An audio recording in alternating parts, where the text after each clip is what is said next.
Welcome to the Tech Talks Daily Podcast, where you can learn and be inspired by real-world examples of how technology is transforming businesses and reshaping industries in a language everyone can understand. Here is your host, Neil C. Hughes. Welcome back to the Tech Talks Daily Podcast, where every day I try to explore an area that you wouldn't normally associate with technology and learn a little bit more about the crucial role that tech is playing. So today I invited Rahul Gandhi, who is the co-founder and CEO at a company called MakeSpace, which is a full-service storage company based in New York, but they're revolutionising the storage industry with technology, and there's a very rich story behind that. But this is a tech podcast, so I want to learn a little bit more about how the company is utilising data and machine learning to provide a convenient and seamless self-storage experience, all delivered through AI algorithms which enable customers to store and retrieve their items on demand and receive optimal pricing, easily schedule appointments, track their pickups in real time, and even leave reviews and tip through the app.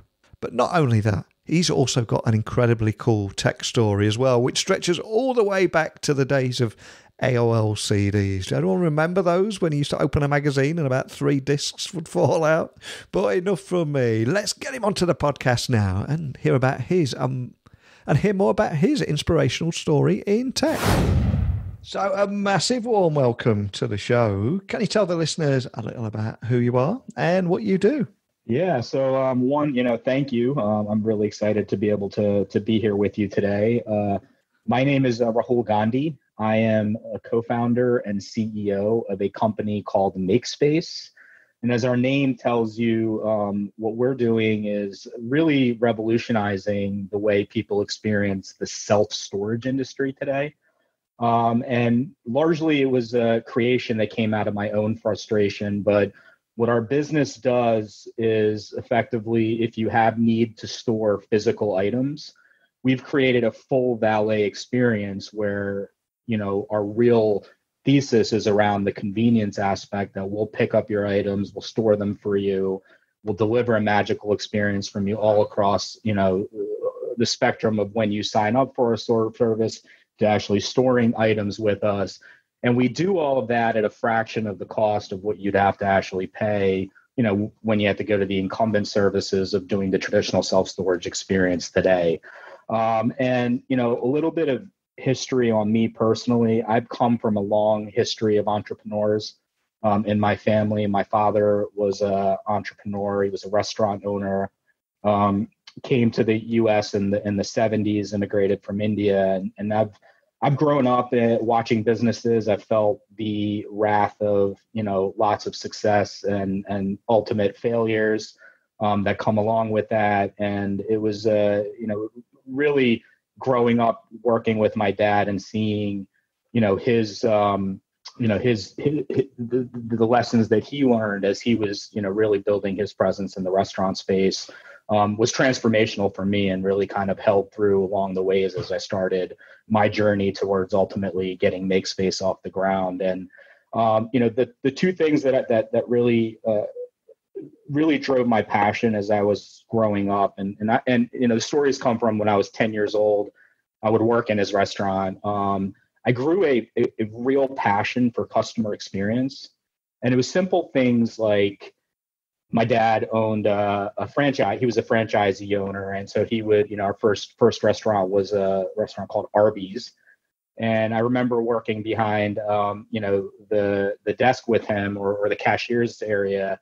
And my job at 10 was to really just fill up sodas for customers. And I used to remember this extreme panic moment that would happen when it would be close to hitting noon. And I would see a flood of people start to come into the mall area where we had our restaurant.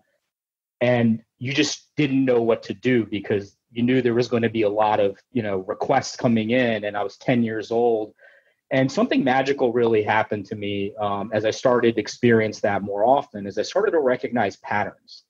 And I started to realize that certain people would come at certain times and request certain things. And so what I would end up doing is getting those orders ready in advance. And what was so magical to me was that simple experience of someone coming in and having their order ready for them, or knowing that, the soda that they wanted was there with a little bit of ice. It put a smile on their face.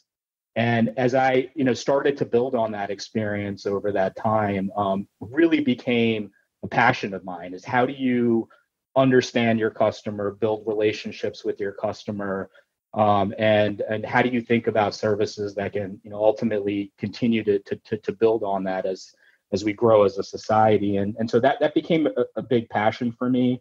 Ultimately, because of the instability of growing up in the restaurant industry, anybody that's sort of been a part of that can understand that it's such a tough and cutthroat business. I really valued just stability when I first graduated from school and started to think about my career more holistically. And I ran away from entrepreneurship. I did not want anything to do with it.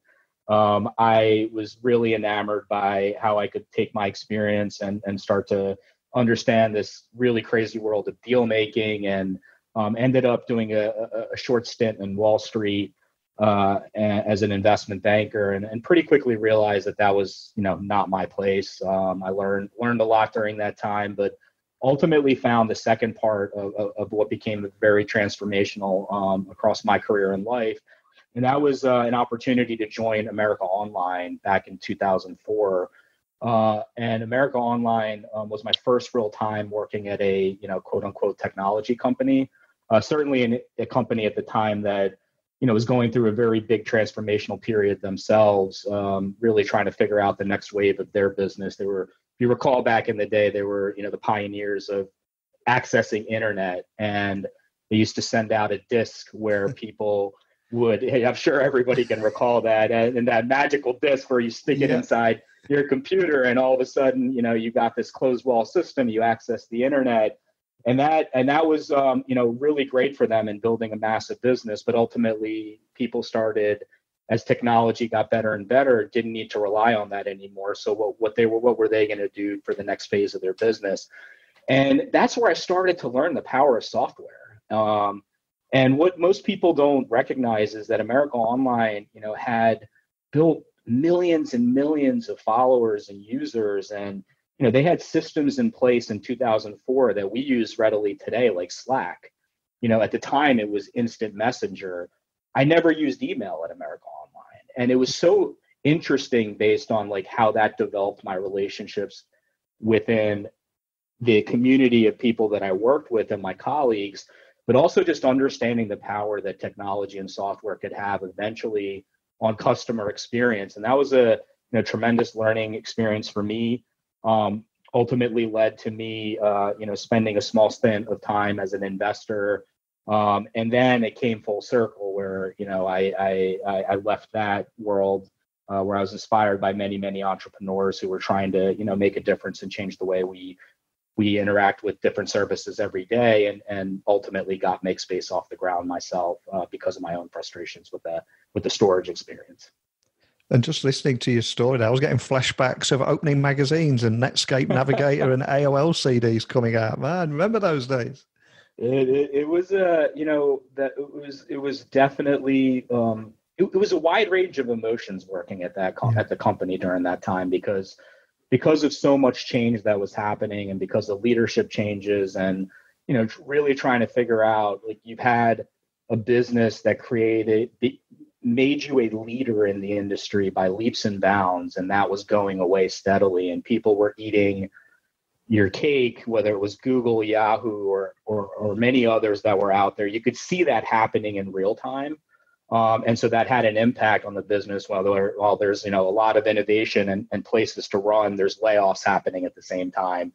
And so it was a really fascinating and great learning experience for me. But I can tell you that seeing that the systems and software that they had and the impact that it could have had and did have internally really became, the thesis around how MakeSpace got off the ground, particularly around using software to develop, great customer experiences.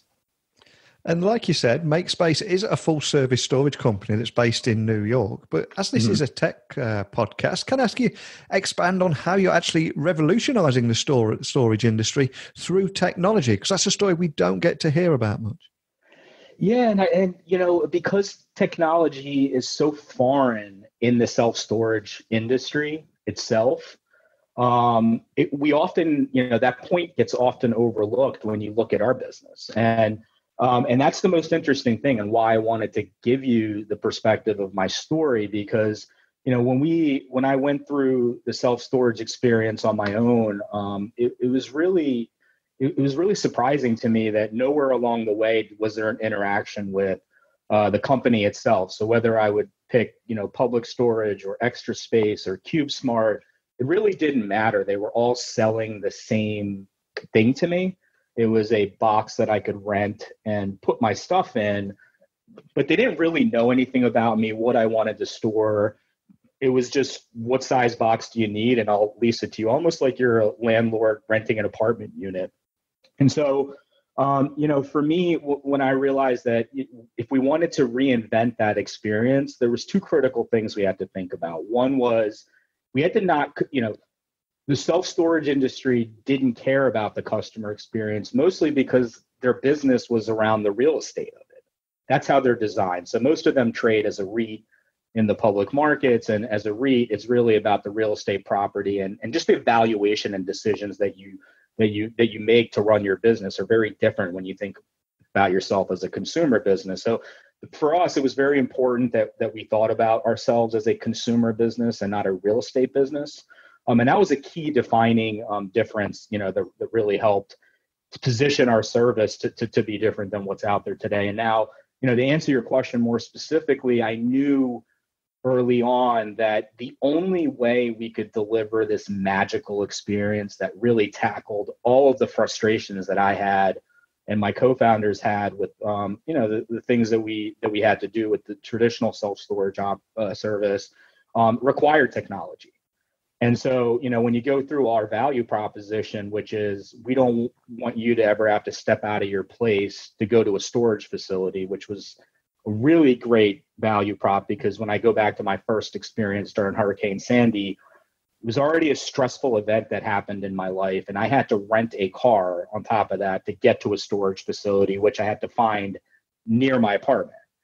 And so that was the first thing that we wanted to take away, which was, how do we make this experience come to you? Like, why do you have to go to them? And in order to do that, you know, we had to start a transportation system, which meant we had to lease trucks, hire drivers. I was the first driver for the first year and a half of the business. And what we realized very quickly was, in order for us to do that in a way that could really manage the experience with the customer, but do it at a cost that was something that, you know, the business could absorb, given that we were so small, is that we had to use software.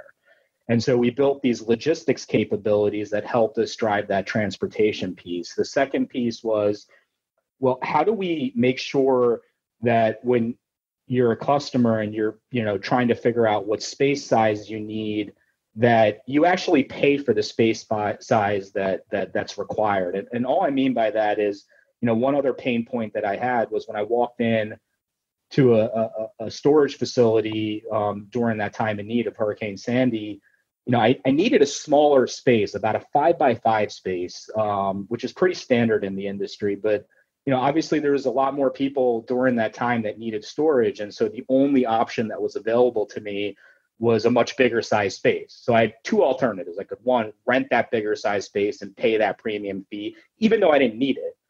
Or I could go to another storage facility that might have that, you know, space available. It's the same concept of, you like an apartment in a certain building. If you need an efficiency, but they only have a 1-bedroom or a 2-bedroom, well, you've got to make your choice. And I didn't really understand why that was required. And so when we designed our service, we wanted to find a way where we didn't have to build that constraint on you, that you paid for what you stored. And, you know, the difference for me at the time was $100 of what I should have been paying a month versus $600, which is what I actually paid. And, you know, with our service, because we figured out that you could utilize warehouses that sit outside of the city, and that cost is cheaper to us. By designing software systems and sophisticated racking systems, what we can do is create massive density with what you store and allow you to pick and literally size out any space that you want because we don't have that real estate constraint. So for us, that meant building a really sophisticated warehouse management system so we can understand where to store your stuff and how to store your stuff to be able to continue to drive down those prices. And then ultimately, the biggest magic to me was remembering what I had in storage. And so, when I went through my experience, I didn't take pictures of things or I didn't mark boxes correctly. And, when I had to go back and go find things, it was a complete disaster for me. And so with our service, it's, what we were really inspired to do was to basically give you that storage facility in your pocket. So you could use your phone, you could see what you stored there, you could bring things back and forth. And what that meant was to create a visual inventory of exactly what you have. So you have a catalog system of everything that you store. You can see it in real time. You can, describe it however you want in our system. And all of that, believe it or not, required around 20 different systems that we had to custom build ourselves.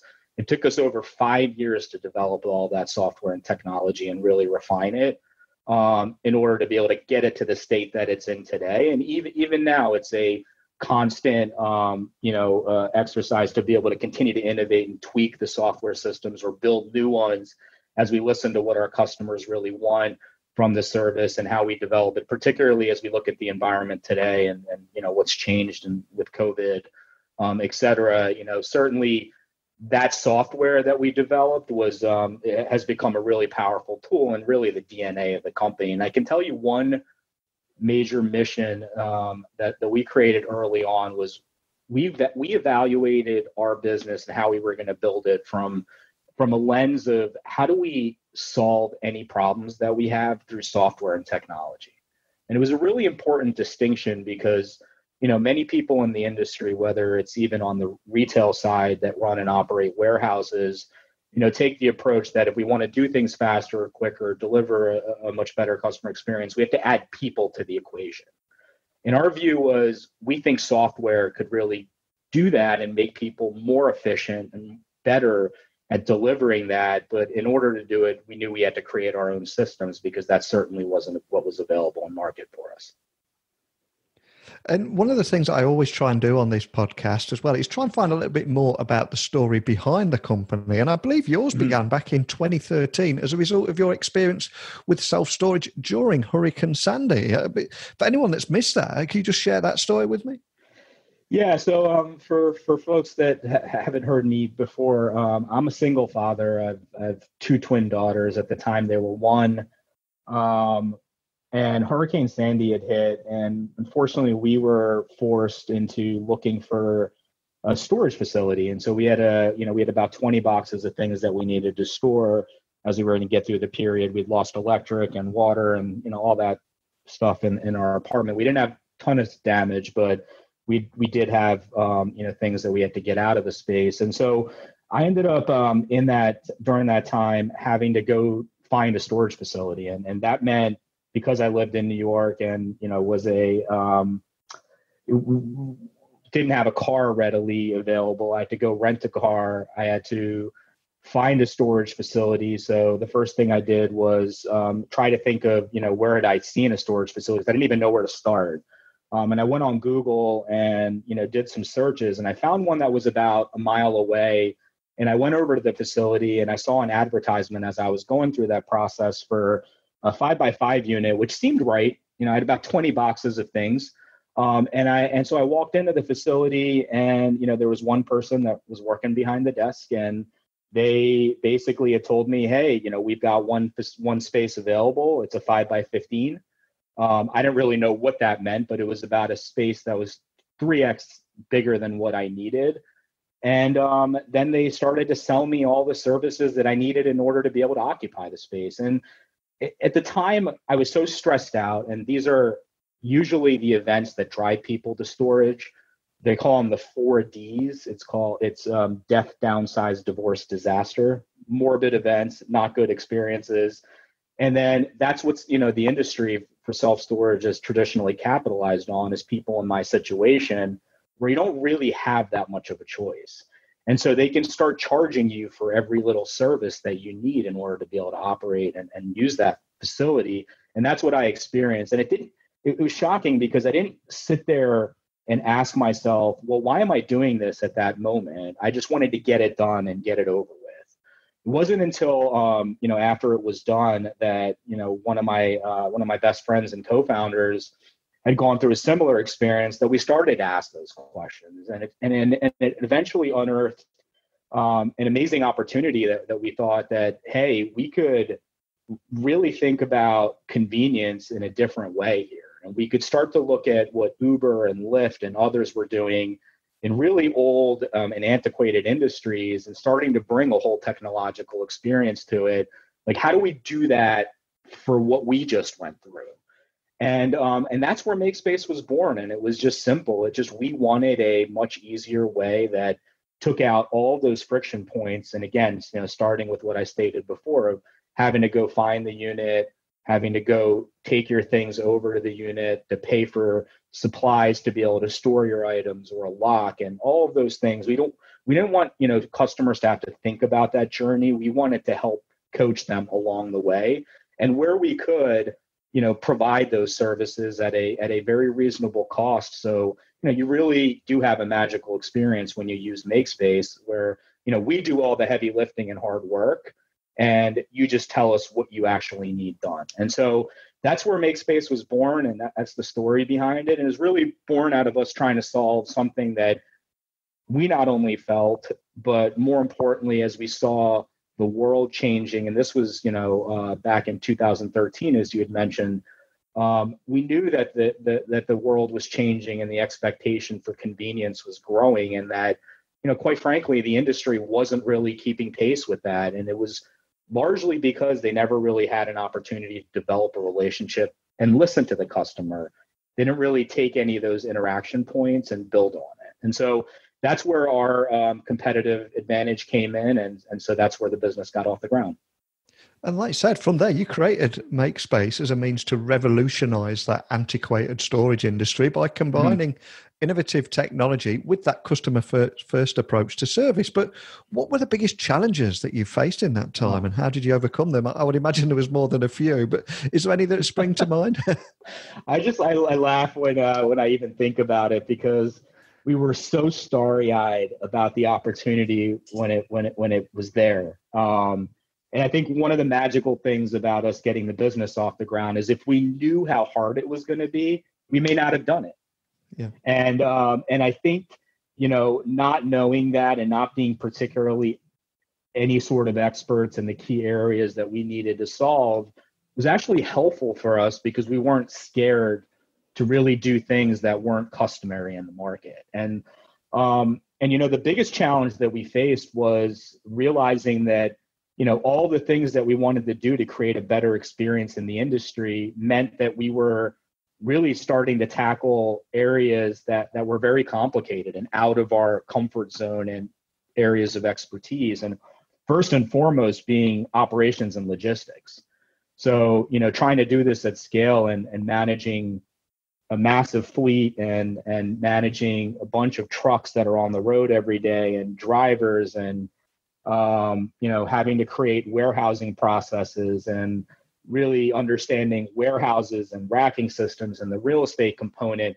These were all things we were learning as we were going. And for us, I don't think we appreciated how difficult those challenges were going to be. And that was a plus early on. But as we started to really build the business and understand what we needed to do in order to be able to get our service into as many people's hands and open up into as many cities as possible, it was a large scale logistics and real estate challenge as well, on top of this, sophisticated technology that we had. And I'll tell you an interesting story. It's when we started the business. I remember we went, we had a small office space that we rented. It was before the, co-working craze. And so we had, rented 2 or 3 desks in an office with a couple other companies. And we sat down and we asked ourselves, what do we define as success, in 5 years from now? And this was back in 2012, 2013. And, I'd said to myself, or I said to the group, that I'd like to be in 25 cities. I think we could do this in 25 cities and we can get thousands and thousands of people using our service. And I hadn't really thought about that challenge. And it was, 5 years later where it really occurred to me when we were in 4 cities and we were operating 11 warehouses and hundreds of trucks, like how expensive and challenging, managing a large scale, sophisticated logistical network like that was. And the path to get to those 25 cities just seemed like an impossible task without having hundreds and hundreds of millions of dollars to go open up all of these warehouses and set up trucks and have people recognize who we are as a service with marketing and brand awareness. And so that was clearly the big area, but I'll tell you that our focus and continued, really hardcore focus on building our software and technology to be able to do it at scale has allowed us to eventually tackle all of those, problems. And can you also tell me about how you then went on to leverage AI-driven algorithms and how that's actually helping customers store and retrieve their items on demand? Because I think we're hearing more and more about AI-driven algorithms. It is in danger of reaching buzzword status to a lot of people. Right. But I love hearing about how you're solving real problems with this technology. Yeah, so I think, when you look at quote unquote disruption in an industry, now it's a hard word to use because I think it's more evolution of an industry, but when you look at what we're trying to do, the key for us in order to deliver that customer experience is that it can't come at a very high premium, right? Like customers don't want to necessarily pay 2 or 3x what they would have to pay with self-storage to use our service because we have, a lot more service level to what we operate. And so in order for us to be able to continue to drive prices down in the market and be able to have the ability to provide more and more services for customers as they ask for them, we have to really be able to utilize the technology and systems that we've built and the data that we've collected. And so for us, things like understanding you as a customer, what are you storing? Why are you storing? And where are you coming from? Like those become very, very critical data points as we start to understand how long you're likely going to remain a customer at MakeSpace. And more importantly, when do we think you may want to retrieve your items? Because the retrieval aspect and how quickly you can get that back is part of the magic of our service. And so when we talk about AI and we talk about how we leverage the data that we collect, this is a huge competitive advantage for our business. And it goes back to the software systems, the 20 plus systems that we created to be able to do this at scale. At each step of that journey of when you're interacting with one of those systems, we're collecting data. And we're able to implement and utilize that data to continue to make our services and logistics systems more efficient and ultimately with the goal of passing that cost savings on to you, the customer, so we can continue to drive down prices and create a magical experience. But that's all really driven by the data that we have and our ability to be able to execute against that and the AI systems that we create on top of that to be able to do it. And so a simple way to think about it is, if you live in Chelsea and you're storing, a 1-bedroom apartment with us, and you have mattresses and you have Christmas items and you have other seasonal clothes that you have with us, we can understand based on the types of things that you're storing, where to kind of put your items to maximize the efficiency around getting that back to you when we think you're going to need it. So particularly for Christmas, which is a good example, likely in November, you may want to retrieve those items. And so we'll have them ready and prepared because of the data that we have, and because we know where you are and we know, what you're likely storing with us, we can start to deliver that service level in a way that, the incumbents aren't even thinking about it. And I think every business in every industry at the moment are starting to learn how to thrive in a slightly different world. And I think we were saying before we actually started recording here that right, it's impossible to plan for anything at the moment. But do you think that now more than ever, businesses are going to need to adopt more technology within your sector to continue to thrive?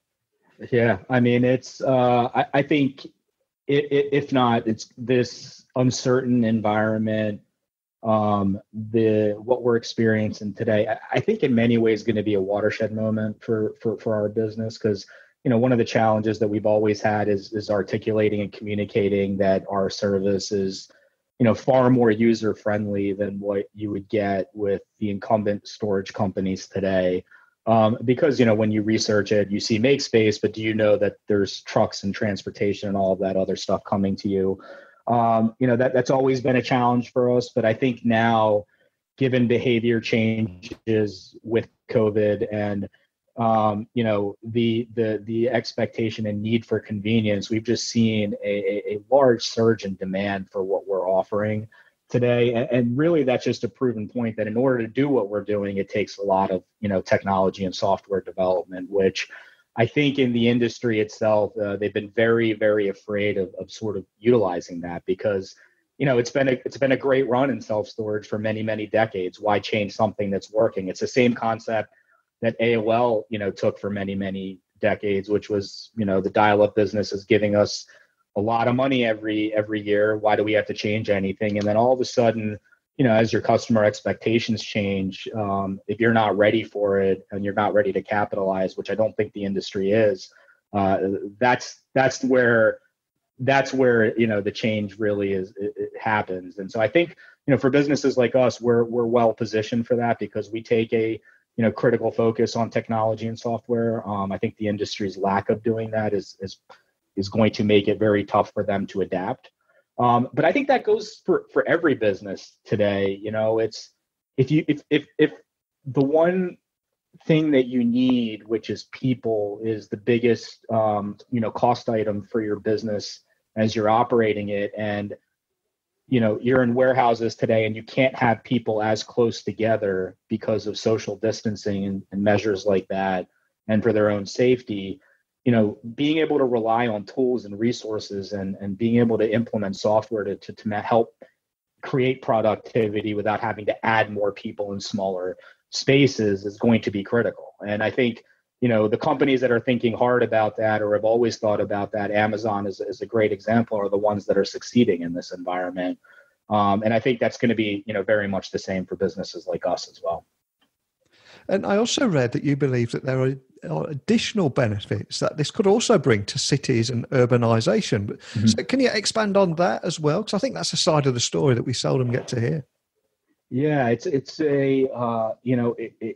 such a fascinating topic to me, because one of the trends that we've seen since we started the business is this movement towards urbanization, and it's not something that just limited to the U.S. I mean, it's an international phenomenon, and it is this phenomenon that more and more people are moving into more city-like environments, and we have to see how what we're going through currently impacts that. And I think it's going to actually play into more of the development around cities and how we think about it. But one of the things that's happened as a natural consequence of just having a lot more people in the same size space is that, you've got services and things that are required for these people in order to be able to service them in these cities. And so, first is transportation. That's where you've seen traffic monitoring and Uber and Lyft and all these different ways of people getting around cities, and scooter companies, et cetera.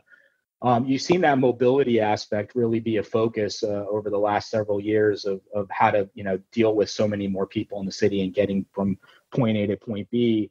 The other areas that are critical services are waste management, and then obviously storage. And I think one of the downsides of, requiring, let's call it storage, is that takes up real estate in a city that doesn't have additional space. So when you look at the current incumbents and their offering, the real estate has to sit close to the customer, because the customer needs to go to the facility themselves. And so the storage industry typically has to apply for licenses within really good and attractive areas of a city, which is very unattractive for many of the governments that are operating these cities, because one, there's no job creation that comes out of opening a new storage facility. Typically, if you've ever been to one, you have one person working behind the desk, and there's no incentive to want to create more of an experience around that because of costs. And so when you have one person working behind the desk, you also have foot traffic of many people coming in to the storage facility to be able to rent units and put things in there. And so you've got this double-edged sword, which is if you're, in a really nice community and you have a storage facility pop up, there is a negative impact to the real estate prices that sit around you because of the type of foot traffic that's coming to that facility. And then on top of that, there's no job creation. So for us, like what we do is we take that storage problem and we move it outside of the city. We go utilize industrial parks and warehouses. And when we implement those warehouses, we're able to be able to address a lot more people that sit inside of a city because you're not requiring that resident to go somewhere to drop their stuff off. We're coming to them. So you can think of us as just setting up a lot of these virtual storage units everywhere in a 50-mile radius within a city that don't require actual physical spaces set up. And imagine what you can do with those physical spaces, right? And when we look at the COVID impact today, that space requirement's going to become even bigger issue because, as people need more and more space between each other, it's going to be harder and harder to allocate a large amount of space within a city to these storage facilities to really be able to, help people store their items. And so I think what we allow is by taking that problem out, you could instead replace a park there. You could put in more restaurants. You could put in things that actually make people happy, services that can actually, deliver more value to someone on a day-to-day basis. And that's where we come in, because I think we solve a very fundamental problem to the way cities need to be designed in the future in order to be able to be attractive to the right residents that are going to be living there anyway. And so that's where the city dynamic comes in. And on top of that, what's really important about our business is that we create jobs.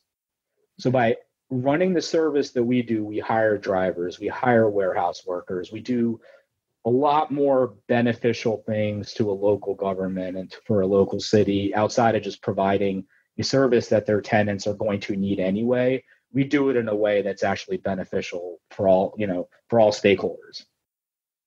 And you've been on a fantastic journey, and we'll have a lot of startup founders listening at various stages of their own journey. So I've got to ask, what would you say is the biggest lesson that you've learned on your journey as an entrepreneur?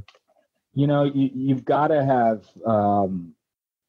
this certain grit about you. Like you can't be afraid to fail, but you also have to be very open-minded to take risks and be able to recognize that the path you set out and the goals you set out there isn't necessarily going to be a straight point A to point B to get there. You're going to be taking a lot of twists and turns.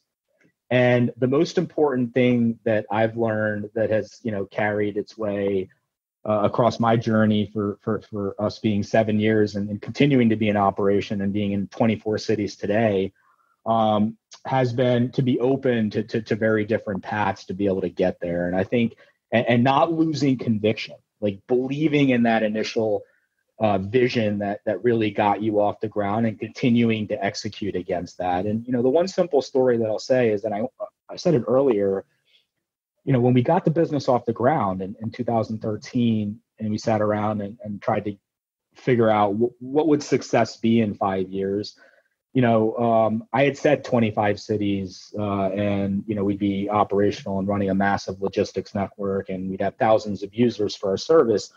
And, 5 years into that, we were in 4 cities and I didn't have a clear path to get there. And ultimately, in the fall of 2018, an amazing opportunity presented itself. And it was one that I hadn't even considered that was very different and contrarian to the way entrepreneurs were thinking about scaling their businesses at the time, which was really celebrated, in the industry when you could go out and raise hundreds of millions of dollars from big name, growth funds.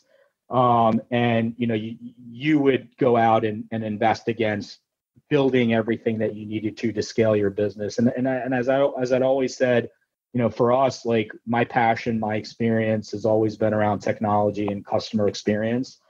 I was not a real estate expert. I did not have a logistics background. And so understanding where our limitations were to get to that phase was really critical in terms of thinking about how to build the business going forward. And ultimately, we ended up partnering with a really big public company. And that public company is a company called Iron Mountain that does storage services for large businesses. Fortune 1000 companies, over 95% of their businesses in the Fortune 1000 realm use their services for document storage. Their business had a lot of the challenges and logistical complexities that our business had, but also they had the infrastructure in place. They had over 1,500 warehouses, 50 plus countries that they operated in. And we crafted a partnership with them where we could utilize the technology we built and very fast and aggressively open up many new markets by utilizing their warehousing footprint. And so, less than 6 months after announcing that deal, we had opened up into 20 additional markets. And that goal of getting to 25 markets is there. And I had not predicted that would be the path that we took. I don't think, anyone, who started the business and my co-founders, certainly didn't think that we could accelerate that path as quickly as we did. In a normal business scenario, it takes around 6 months for us to get a city operational, and be able to do that in a 6-month period for 20 different cities was a remarkable feat. And so, the big theme for that, and the big lesson that I've learned, is you always have to be open and you can't give up. You're going to have 100 different ways that you think you're not going to make it. And it's always about remembering the conviction and the opportunity that sits in front of you, and also remembering the people that are around you trying to build on that mission. And that ultimately is what gets you to the place that you want to be. And so that's the big lesson that I learned. And also, one other big point is never give on your values, like the conviction that you have and the values that you have. It's so important in driving the mission and making sure that everyone around you is aligned to be able to grow and build the service to the things that are, you really designed it for. Setting values and bringing the right people around you is critical. And so I think, that's been a big driver of where I am today. And I feel very fortunate, but certainly the biggest lesson I've learned as an entrepreneur. Excellent. And finally, what's next for MakeSpace? Is there anything else you can tell us about the road ahead, or offer any hints about what excites you about the emerging technologies out there? Yeah, like I said, one of the biggest advantages for us is that we have so many different ways that we interact with our customers. And we have so many points that we learn what customers want. And I think, while storage is such an amazing business for us, it's been a really great entry point into understanding that there's a lot more services that we can start to extend into that our customers are asking for, because, we're doing so much for them. And whether that's, figuring out ways to help them donate items, or figuring out ways that they can throw away items that exist in their home that they don't need anymore, or eventually even selling things and sharing them in a marketplace. There's so many different paths that we continue to innovate on. And it's really on the back of the technology and software that we've already built, but adding in the amazing, things and features that continue to be available to us as technology gets stronger and stronger, as more and more people have mobile phones, and the software systems that we just carry in our pocket become stronger. It's allowed us to really be able to extend into things that we think are going to be so much more valuable, and make you as a customer want to look at MakeSpace, not just for storage, but as a place where you can not only house your items, but interact with them in different ways that aren't available to you today. And so that's what keeps me up at night every day. It's how quickly and, how do we continue to be able to give those services in the right manner, where our customers are looking for those things, and being able to do it in a way that we can continue to deliver on that magic. And so that's what excites me every day. Fantastic. Well, I've loved chatting with you today. And for anyone that would like to find out more information or continue the conversation we started today, what's the best way of finding you online or even contacting your team if they've got any questions? For sure. So easiest way to contact me, I'm available on all the social media channels. I'm active on them. So feel free to reach out to me on Twitter. My handle is @rgandhi10. I'm also on LinkedIn. And then most importantly, email me. It's just my first name, RAHUL @makespace.com. I love hearing from people that, either my journey can impact them in some different way, or there's some, particular interest in the business that we're building here at Makespace and how we can help. I'm always excited to have those conversations. So please don't hesitate to reach out. Well, like I said, I've loved chatting with you today. And there's so much value, I think, in today's conversation for people listening. And for me personally, I've loved hearing about how Makespace is using technology to revolutionize that storage industry. But more than anything, just that very rich story that goes on behind the company there. That is the heart and soul of Makespace for me. So a big thank you, though, for coming on and just taking the time to share that with me, because I think we all talk about the technology and the great things ahead, but I think it's those stories that companies are built on that need to be heard. So thanks for sharing that with me today. It's been my pleasure, and thank you and your audience for allowing me to tell our story. I cannot thank him enough for coming on the podcast there and just sharing his story of how he's leveraged technology to disrupt the storage industry, because it is one of those areas that you don't associate with technology. But hearing a real story like that and the discovery of they need to adapt more technology within the sector and doing something about it, and speaking about the benefits that And for also speaking about the benefits that the current coronavirus and the lockdown is actually having on cities and urbanisation. And for also sharing his journey as an entrepreneur. But let me know your thoughts as always. Email me, techblogwriter@outlook.com. My website is techblogwriter.co.uk. But I'm conscious I've taken up more than enough time of yours for one day. So I'm going to go now, and I'll return tomorrow with another great guest. So thanks for listening. And until next time, don't be a stranger. Thank you for listening to the Tech Talks Daily Podcast with Neil C. Hughes. Remember, technology works best when it brings people together.